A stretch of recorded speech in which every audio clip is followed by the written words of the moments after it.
1 Samuel 16. Then said the Lord to Samuel, How long will you grieve for Saul, since I have rejected him from reigning over Israel? Fill a horn with oil, and come, I will send you to Jesse the Bethlehemite, for among his sons I have provided myself with a king. But Samuel said, How shall I go? For when Saul hears it, he will kill me. Then said the Lord, Take a heifer of the kine in your hand, and say, I have come to sacrifice to the Lord. And thou shalt invite Jesse to the sacrifice, and I will let you know what you are to do, and whomsoever I tell you, you shall anoint me. So Samuel did what the Lord said, and came to Bethlehem. Then the elders of the city went out to meet them, trembling, and said, Do you come in peace? And he said, It is of peace. I have come to sacrifice to the Lord. Sanctify yourselves, and come with me to the sacrifice. And he sanctified Jesse and his sons, and invited them to the sacrifice. And it came to pass, as they went in, that he saw Eliab, and said, Surely his anointed is before the Lord. But the Lord said to Samuel, Do not consider his appearance or the height of his stature, because I have rejected him, for the Lord does not see as man sees, for man sees what is in front of the eyes, but the Lord looks at the heart. Then he called Jesse to Abinadab, and led him to pass before Samuel, who said, Neither has the Lord chosen this one. Then Jesse caused Shammah to pass, but he said, Neither has the Lord chosen this one. So Jesse made his 7 sons pass before Samuel, but Samuel said to Jesse, The Lord has not chosen these. And Samuel said to Jesse, Are there no more young men? And he said, There is still the least one missing, who is feeding the sheep. Then Samuel said to Jesse, Send for him, for we will not sit down until he comes hither. Then he sent for him and brought him in, and he was red-haired and handsome in appearance and good in appearance, and the Lord said, Arise, and anoint him, for he is the same. Then Samuel took the horn of oil, and anointed him in the midst of his brothers, and from that day forward the Spirit of the Lord came upon David. So Samuel arose, and returned to Ramah. And the Spirit of the Lord departed from Saul, and an evil spirit from the Lord tormented him. Then Saul's servants said to him, Behold, now an evil spirit from God torments you. Let our Lord therefore say unto his servants who are before thee, that they should seek a man that can play the harp, and it shall come to pass, that when the evil spirit from God come upon thee, then shall he play with his hand, and you will find yourself better. Then said Saul unto his servants, Seek me a man that can play well, and bring him to me. Then answered one of the young men, and said, Behold, I have seen a son of Jesse the Bethlehemite, who knew how to play, and was valiant and mighty, and a man of war, and prudent in speech, and of gentle presence. The Lord is with him. And Saul sent messengers to Jesse, saying, Send me David thy son, which is with the sheep. Then Jesse took a donkey laden with bread, and a skin of wine, and a kid, and sent them to Saul by the hand of David his son. So David came to Saul, and stood before him, and loved him dearly, and was his page at arms. Then Saul sent and said to Jesse, Let David stand before me, for he has found favor in my eyes. And it came to pass, when the evil spirit from God came upon Saul, David would take the harp, and play it with his hand. Then Saul felt relieved, and felt better, and the evil spirit departed from him. 1 Samuel 17. And the Philistines gathered their forces for war, and gathered themselves together in Soko, which is in Judah, and encamped between Soko and Azekah, in the border of Damim. But Saul and the men of Israel gathered together and encamped in the valley of the oak, and arrayed the Philistines for battle. And the Philistines were in a mountain on one side, and the Israelites were in a mountain on the other side, and the valley was between them. Then a man of war went out from the camp of the Philistines, whose name was Goliath, from Gath, whose height was 6 cubits and a span. He had a bronze helmet on his head, and he wore a breastplate of scales, and the weight of the breastplate was 5,000 shekels of bronze. And he had bronze greaves over his feet, and a bronze shield between his shoulders. And the shaft of his spear was like a weaver's shaft, and the head of his spear was 600 shekels of iron, and before him went his squire. And he stopped, and cried to the companies of Israel, and said to them, Why will you go out to array the battle? Am I not a Philistine, and you servants of Saul? Choose from among you a man who will come down to me. If he can fight with me, and smite me, we will be your servants, But if I overcome him and smite him, then shall ye be our servants, and ye shall serve us. And the Philistine said, Today I challenge the companies of Israel, saying, Give me a man, that we both may fight. When Saul and all Israel heard these words of the Philistine, they were astonished and terrified. And David was the son of an Ephrathite man, from Bethlehem of Judah, whose name was Jesse, who had 8 sons, and in the days of Saul this man was already old and advanced in age among men. The 3 eldest sons of Jesse left, and followed Saul to war, and these were the names of his 3 sons, who went to war, Eliab the firstborn, and the second Abinadab, and the third Sama. And David was the least, and the 3 greatest followed Saul. But David went back and forth from Saul to feed his father's sheep at Bethlehem. So the Philistine drew near morning and evening, and he performed for 40 days. And Jesse said to David his son, Take, I pray thee, for thy brethren an ephah of this parched grain, and these 10 loaves, and run, and bring them to the camp to thy brethren. But these 10 milk cheeses lead to the captain of 1,000, and thou shalt visit thy brethren, to see if they do well, and thou shalt take his pledge. And Saul, and they, and all the men of Israel were in the valley of the oak, fighting with the Philistines. David then rose early in the morning, and left the sheep with a guard, and loaded himself up, and departed, as Jesse had commanded him, and he arrived at the place of the chariots, when the army was already going out in battle order, and with shouts they called to battle. And the Israelites and Philistines arrayed themselves, rank against rank. And David left the load he had brought in the hand of the baggage keeper, and ran to battle, and when he arrived, he asked his brothers if they were all right. And while he was still talking with them, behold, a man of war came up from the army of the Philistines, whose name was Goliath, the Philistine of Gath, and he spoke according to those words, and David heard them. But all the men of Israel, when they saw the man, fled from before him, and were very afraid. And the men of Israel said, Have you seen the man who went up? For he has gone up to defy Israel. It shall come to pass, then, that the man who smites him, the king will make him rich with great riches, and will give him his daughter, and make his father's house free in Israel. Then David spake unto the men that were with him, saying, What shall they do to the man that smitteth this Philistine, and removeth the reproach from Israel? Who then is this uncircumcised Philistine, that he should defy the armies of the living God? And the people spoke again unto him according to that saying, Thus shall they do unto the man that smitteth him. And when Eliab, his older brother, heard speaking to those men, Eliab's anger was kindled against David, and he said, Why have you come down here?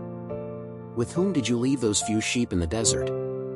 I well know your presumption, and the evil of your heart, that you came down to see the battle.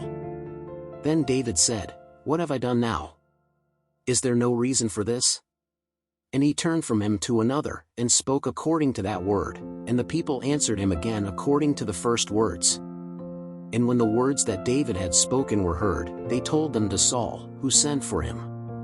And David said to Saul, Let no man's heart fail because of him, your servant will go and fight with this Philistine. But Saul said to David, Thou art not able to go against this Philistine to fight with him, for thou art but a youth, and he a man of war from his youth. Then David said to Saul, Your servant kept his father's sheep, and when a lion and a bear came, and he took a sheep from the flock, I went after him and struck him, and delivered it out of his mouth, and when he rose up against me, I took hold of his beard, and struck and killed him. Thus thy servant slew the lion, and the bear, so shall this uncircumcised Philistine be like one of them, because he has defied the armies of the living God. And David said, The Lord delivered me from the claws of the lion, and from the claws of the bear, he will deliver me out of the hand of this Philistine. Then Saul said to David, Go, and the Lord be with you. And Saul dressed David in his garments, and put a bronze helmet on his head, and he clothed him with a breastplate. And David girded his sword upon his garments, and began to walk, but he had never experienced it. Then said David to Saul, I cannot go about with this, for I have never tried it. And David took it off him. And he took his staff in his hand, and chose for himself 5 pebbles from the brook, and put them in the shepherd's bag, which he had, that is, in his sack, and he took his sling in his hand, and he approached the Philistine. The Philistine was also approaching David, and he who bore his shield went before him. And when the Philistine looked and saw David, he despised him, because he was young, with ruddy hair, and handsome in appearance. Then said the Philistine to David, Am I a dog, that you come to me with sticks?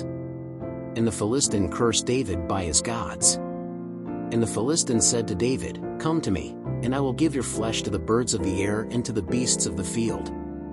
David, however, said to the Philistine, You come to me with sword, and with spear, and with shield, but I come to you in the name of the Lord of hosts, the God of the armies of Israel, whom you have defied.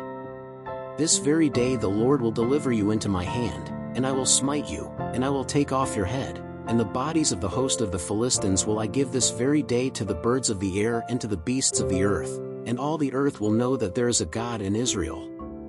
And all this congregation shall know that the Lord saves, not with sword, nor with spear, for the war is the Lord's, and he will deliver you into our hand. And it came to pass, when the Philistine arose, and went to meet David, David hastened, and ran to the battle, to meet the Philistine. And David put his hand into his bag, and took from there a stone, and with the sling he hurled it, and smote the Philistine in the forehead, and the stone sank into his forehead, and fell on his face to the earth. So David prevailed against the Philistine, with a sling and with a stone, and smote the Philistine, and slew him, without David having a sword in his hand. So David ran, and stood over the Philistine, and took his sword, and drew it out of its scabbard, and slew him, and cut off his head with it. When the Philistines saw that their hero was dead, they fled. Then the men of Israel and Judah arose, and shouted, and followed the Philistines, until they came to the valley, into the gates of Ekron, and the slain of the Philistines fell by the way of Saharaim to Gath and to Ekron. Then the children of Israel returned from pursuing the Philistines, and plundered their camps. And David took the head of the Philistine, and brought it to Jerusalem, but he put his weapons in his tent. But when Saul saw David going out to meet the Philistine, he said to Abner, the captain of the host, Whose son is this young man, Abner? And Abner said, As thy soul liveth, O king, I know not. Then the king said, Ask whose son this young man is.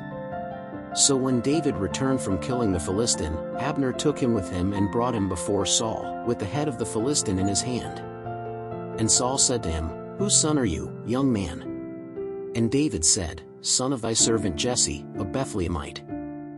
1 Samuel 18. And it came to pass, when he had made an end of speaking with Saul, that the soul of Jonathan was united with the soul of David, and Jonathan loved him as his own soul. And Saul that day took him, and would not let him return to his father's house. And Jonathan and David made a covenant, for Jonathan loved him as his own soul. And Jonathan took off the cloak that he had on, and gave it to David, with his clothes, even his sword, and his bow, and his belt. And David went out wherever Saul sent him and behaved prudently, and Saul set him over the men of war, and he was accepted in the eyes of all the people, and even in the eyes of Saul's servants. But as they came, as David returned from smiting the Philistines, the women came out of all the cities of Israel to meet King Saul, singing and dancing, with tambourines, with joy, and with instruments of music. And the women dancing and singing answered one another, saying, Saul hath slain his thousands, and David his 10,000s.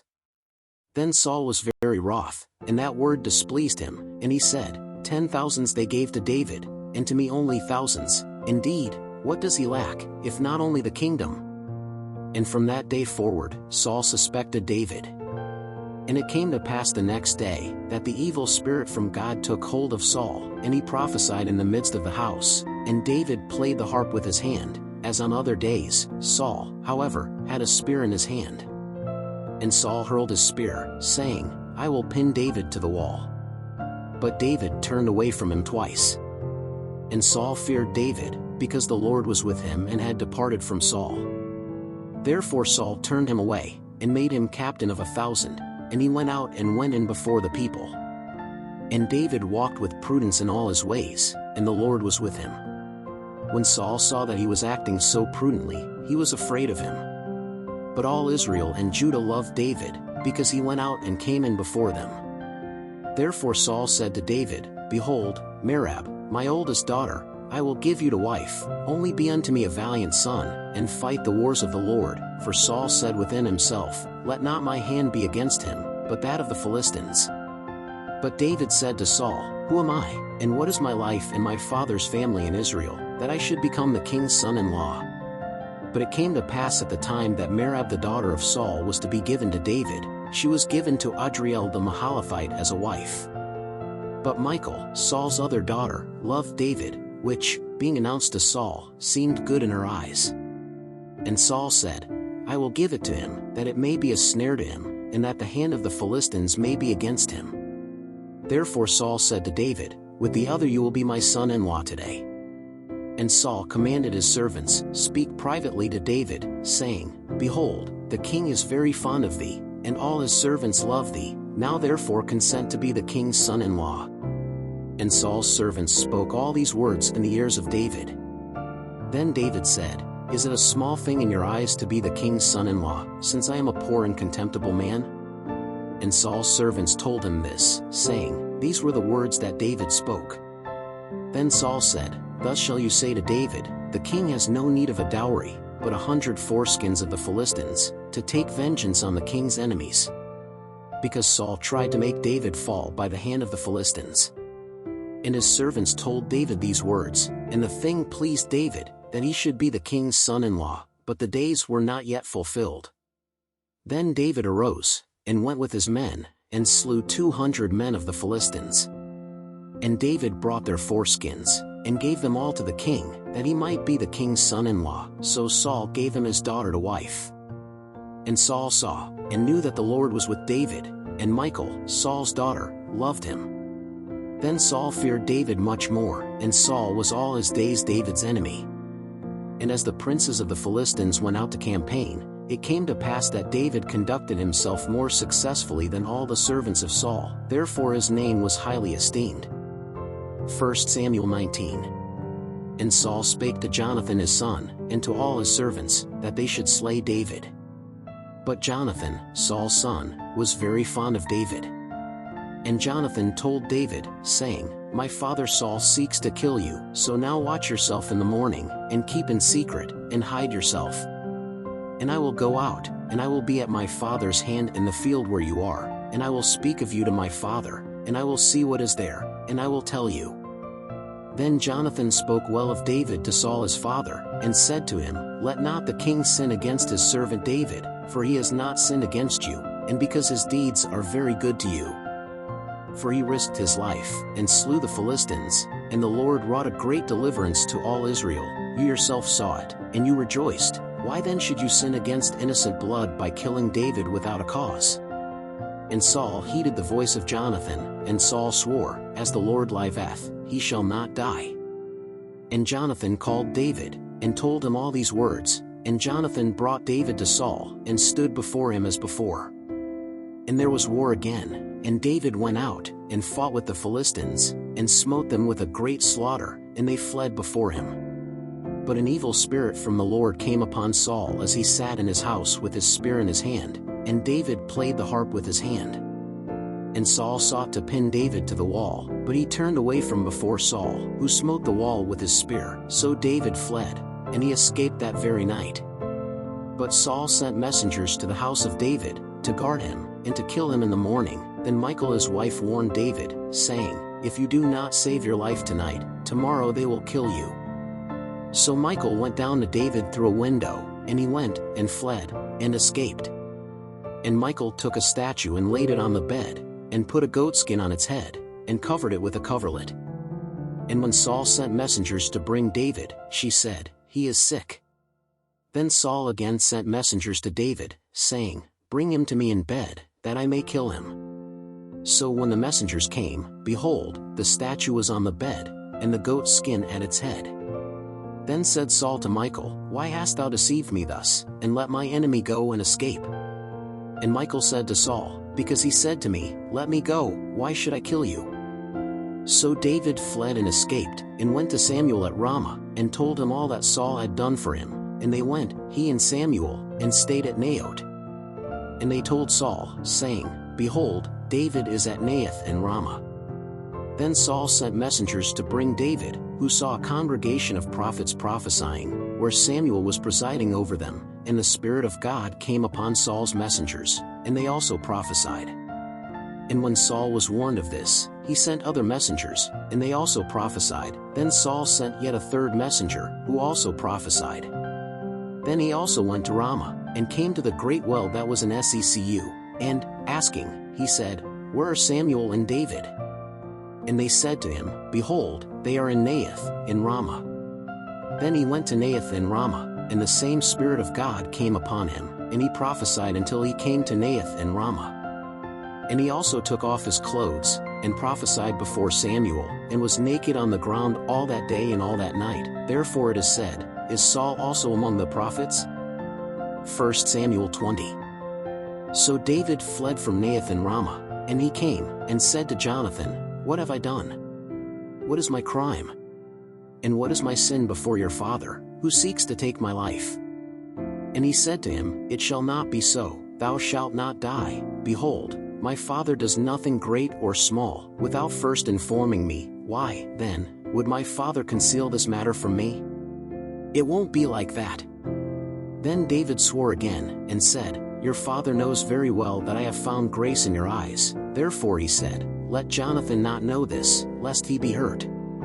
But truly, as the Lord lives, and as your soul lives, there is only one step between me and death. And Jonathan said to David, Whatever your soul says, I will do to you. David said to Jonathan, Behold, tomorrow is the new moon, when I usually sit with the king to eat, but let me go, and I will hide myself in the field until the evening of the third day. If your father notices my absence, you will say, David asked me very much to let him run to Bethlehem, his city, for the annual sacrifice is made there for the whole lineage. If you say it like this, all right, then your servant has peace. But if he becomes very indignant, he knows that he is already fully determined to do evil. Show mercy therefore to your servant, for you have brought him into a covenant with you in the Lord. If, however, there is a crime in me, kill me yourself. Why would you take me to your father? Then Jonathan said, Far be it from you, but if somehow I knew that this evil is already entirely determined by my father, for it to come upon you, would I not reveal it to you? And David said to Jonathan, Who will tell me if your father answers you harshly? Then Jonathan said to David, Come, and let us go out into the field. And they both went out into the field. And Jonathan said to David, The Lord God of Israel be witness. When I sound out my father about this time tomorrow, or the day after tomorrow, and behold, if there is a favorable thing for David, and I do not send it to you, and do not make it known to you, the Lord make Jonathan so much more, that if it pleases my father to harm you, I will also let you know, and I will let you go, and you will go in peace, and the Lord be with you, as he was with my father. And if I then live, will you not use the favor of the Lord on me, that he may not die? Neither shalt thou withhold thy goodness from my house forever, not even when the Lord cuts off every one of David's enemies from the land. So Jonathan made a covenant with the house of David, saying, The Lord requires him at the hand of David's enemies. And Jonathan made David swear again, because he loved him with all the love of his soul. And Jonathan said to him, Tomorrow is the new moon, and they will not find you in your place, for your seat will be found empty. And when you have been gone 3 days, hurry down and go to the place where you hid on the day of the transaction, and stand by the stone of Ezel. And I will shoot 3 arrows that way, as if shooting at a target. And behold, I will send the young man saying, Go, look for the arrows. If I expressly say to the young man, Look, the arrows are towards you, take it with you, and come, for there is peace for you, and there is nothing, as the Lord lives. But if you say to the young man like this, Look, the arrows are beyond you, go away, because the Lord lets you go. And as for the matter that you and I spoke about, behold, the Lord is between you and me forever. So David hid himself in the field, and when the moon was new, the king sat down to eat bread. And as the king sat, as at other times, in his seat by the wall, Jonathan arose, and Abner sat beside Saul, and David's place appeared empty. But that day Saul said nothing, for he said, Something has happened to him, for which he is not clean, it's certainly not clean. It happened also on the next day, the second day of the new moon, that David's place appeared empty, and Saul said to Jonathan his son, Why did not the son of Jesse come yesterday or today to eat bread? And Jonathan answered Saul, David earnestly begged me to let him go to Bethlehem. saying, "Please let me go, because our lineage has a sacrifice in the city, and my brother himself sent me away. If now I have found grace in your eyes, please let me go, that I may see my brothers." Therefore he did not come to the king's table. Then Saul's anger burned against Jonathan, and he said to him, "Son of the perverse and rebellious woman, do I not know that you have chosen the son of Jesse to your shame and to the shame of your mother's nakedness? For all the days that the son of Jesse lives on the earth, neither you nor your kingdom will be secure, for what he sends, and bring him to me at this hour, because he is worthy of death." Then Jonathan answered Saul his father and said to him, "Why should you die? What have you been doing?" So Saul hurled his spear at him to hurt him. So Jonathan understood that his father had already determined to kill David. So Jonathan, in a rage, rose from the table, and on the second day of the new moon he ate no bread, because he was grieved on account of David, because his father had humiliated him. And it came to pass in the morning, that Jonathan went out into the field, at the time that he had agreed with David, and a little lad with him. Then he said to his servant, "Run and fetch the arrows that I shoot." So the young man ran, and he shot an arrow, which made it pass beyond him. And when the young man came to the place of the arrow which Jonathan had shot, Jonathan called after the young man, and said, "Is not the arrow beyond thee?" And Jonathan shouted after the young man, "Hurry, run, do not delay." And Jonathan's servant took the arrows, and came to his lord. And the young man didn't understand anything, only Jonathan and David knew about this business.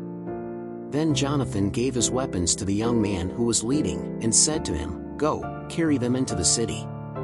And when the young man was gone, David rose up from the south side, and fell on his face to the ground, and bowed 3 times, and they kissed one another, and wept together, but David wept the more. And Jonathan said to David, "Go in peace, which we both swore in the name of the Lord, saying, The Lord be between me and thee, and between my seed and thy seed, forever."